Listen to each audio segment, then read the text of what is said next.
सूरत में आम आदमी पार्टी को फिर जोर का झटका लगा। पार्टी के 2 पार्षद बीजेपी में शामिल हो गए। हाल के दिनों में आप से निकलकर अब तक कुल 12 पार्षद बीजेपी में शामिल हो चुके हैं। पार्टी में भगदड़ मची है, लेकिन पार्टी के नेता ये दावा कर रहे हैं कि भ्रष्टाचार के विरुद्ध उनकी लड़ाई और मजबूत हो रही है।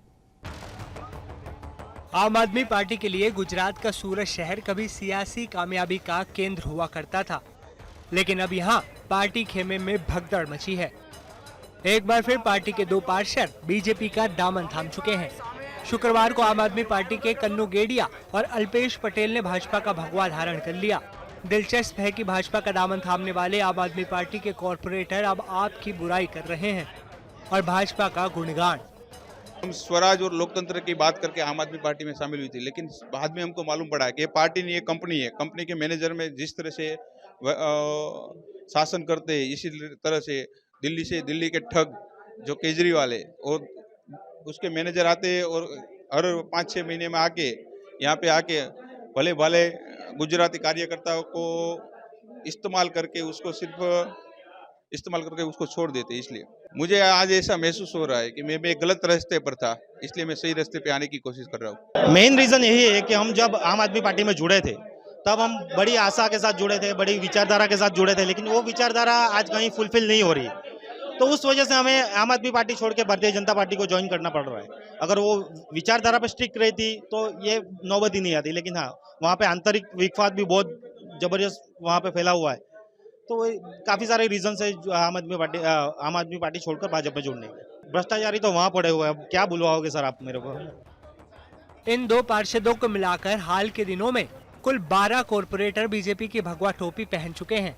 यानी सूरत महानगर पालिका के पिछले चुनाव में आम आदमी पार्टी के 27 कॉरपोरेटर चुनकर आए थे, जिनमें से 12 पार्टी छोड़ चुके हैं।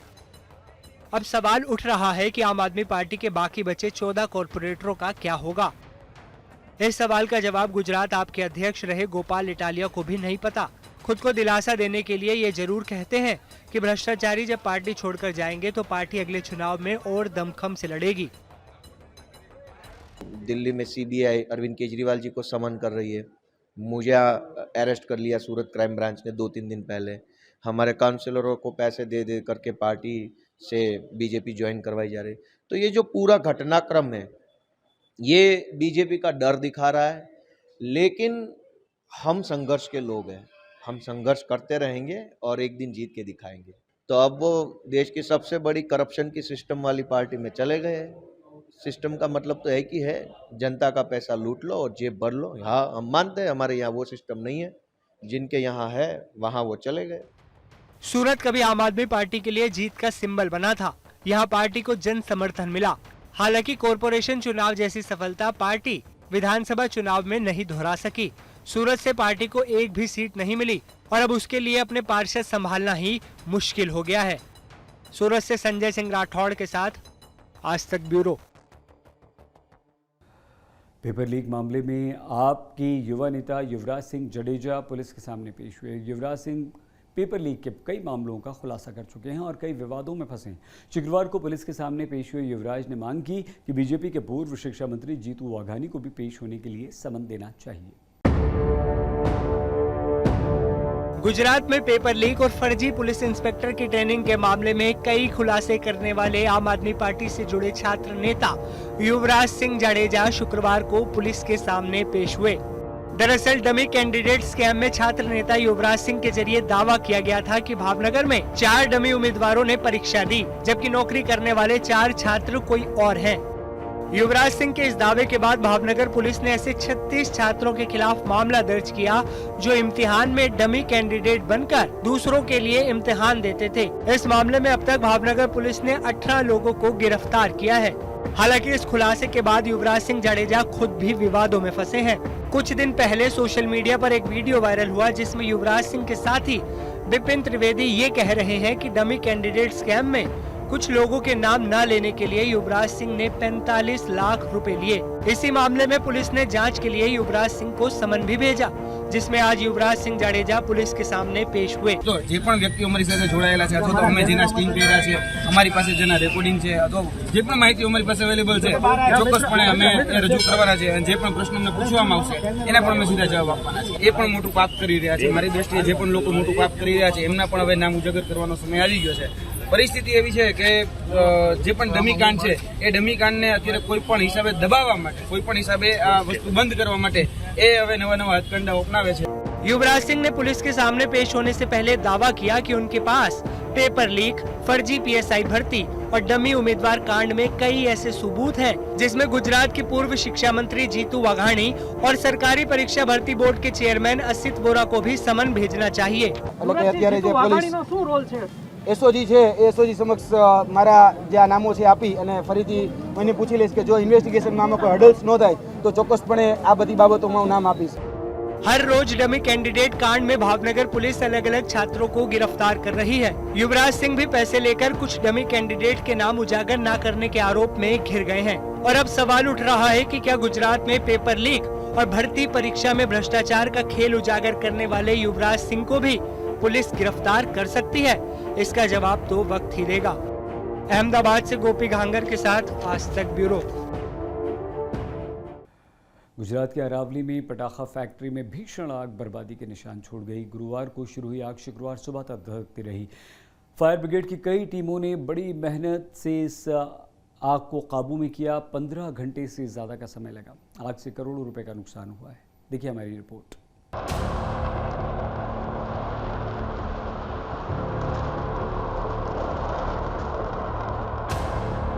अरावली पटाखा फैक्ट्री की आग पर मिली विजय।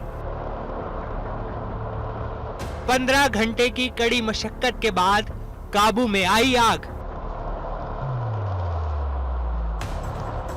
तबाही का मंजर छोड़ गई अरावली की आग। आग में 8 कार, 15 बाइक, 2 ट्रक जल गए। भीषण आग में जिंदा जल गए 4 मजदूर। फायर ब्रिगेड की एक टीम अब भी घटना स्थल पर मौजूद। अरावली की पटाखा फैक्ट्री में लगी आग रात भर धधकती रही। फायर ब्रिगेड की कई टीम लगातार आग पर काबू पाने के लिए जूझती दिखी। शुक्रवार सुबह आग पर काबू पाने में आखिरकार कामयाबी मिली, लेकिन इन 15 घंटों में आग ने भारी तबाही मचाई।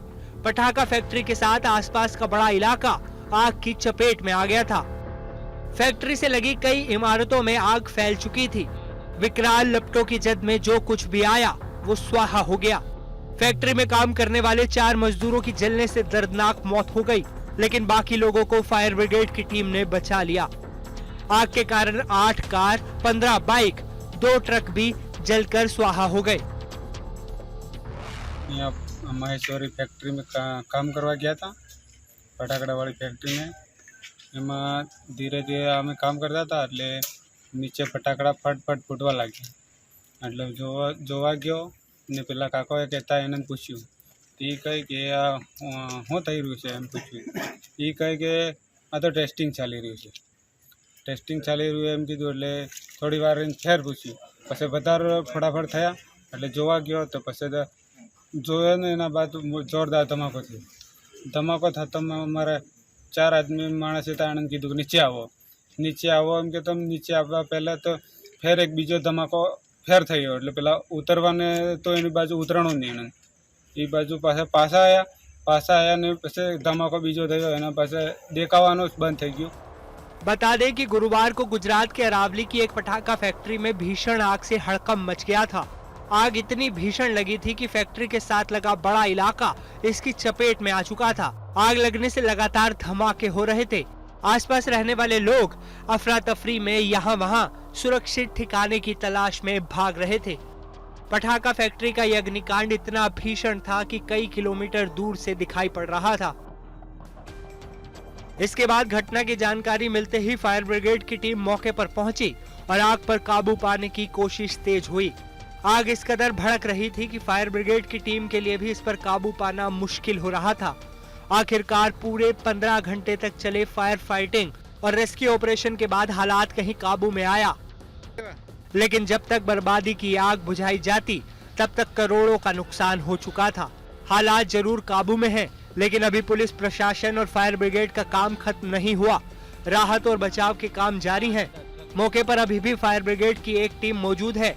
आग लगने का क्या कारण था ये पता लगाने की कोशिश हो रही है, लेकिन कोई भी जांच महज एक औपचारिकता है, क्योंकि पटाखा फैक्ट्री अब तक एक मलबे के ढेर में तब्दील हो चुकी है। अरावली से हितेश सितवारिया के साथ आज तक ब्यूरो। 22 अप्रैल को अक्षय तृतीया का पर्व है, जिसका बेहद ही महत्वपूर्ण मंत्र है। शास्त्रों में अक्षय तृतीया को स्वयं सिद्ध मुहूर्त माना गया है। अक्षय तृतीया के दिन मांगलिक कार्य जैसे विवाह, गृह प्रवेश, व्यापार का आरंभ करना अति शुभ फलदायक माना जाता है। साथ ही इस दिन सोने चांदी की खरीदारी की भी परंपरा है। मान्यता है कि अक्षय तृतीया अपने नाम के अनुरूप शुभ फल प्रदान करती है।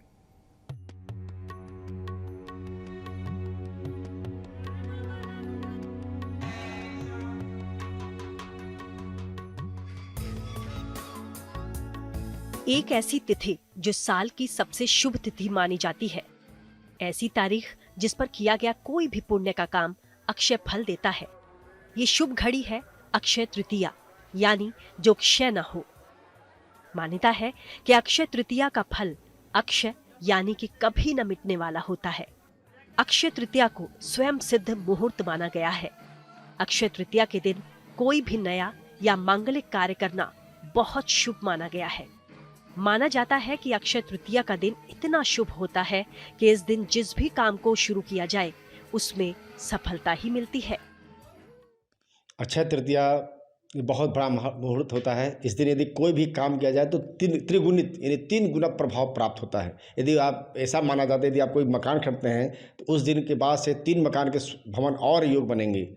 यह बहुत ही शुभ योग होता है। इस दिन के किए हुए कार्य का बहुत बड़ा परिणाम मिलता है। इसका प्रभाव अक्षुण्ण होता है और शास्त्रों में विधान है कि इस दिन यदि कोई भी कार्य या धर्म पूजा किया जाए तो उसका महत्व लगातार बनाता है, उसको कभी मिटाया नहीं जा सकता है। इसलिए अक्षय तृतीया के दिन यह अबूझ मुहूर्त होता है। इस दिन कोई भी काम आप कर सकते हैं, चाहे विवाह हो, शादी हो, कोई नई चीज़ का उद्घाटन हो या कोई भी आप कार्य करेंगे, आपको केवल शुभ फल की प्राप्ति होगी।